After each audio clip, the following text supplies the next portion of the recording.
Il nous a semblé naturel de nous associer à cette initiative diversité et inclusion, sachant que diversité et inclusion font partie de l'ADN du groupe Sonepar, groupe familial français. Ils sont de deux types. Le premier, c'est un changement de culture managériale, mais aussi un changement de culture au sein de l'entreprise. Le deuxième des enjeux, c'est un enjeu de pérennité, en gardant l'histoire et la compétence technique et en accompagnant cette transformation digitale.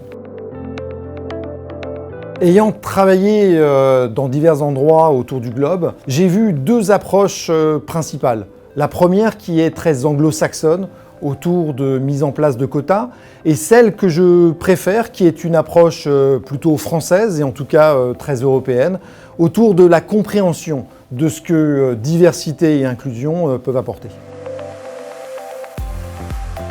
Bien évidemment, la performance et l'innovation passent par la diversité.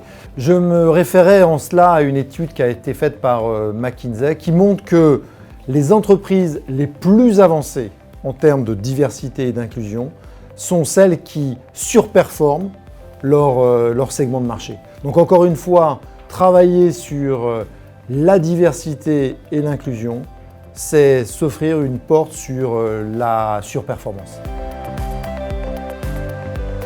Plutôt que de parler de combat, moi je voudrais vous parler d'opportunités.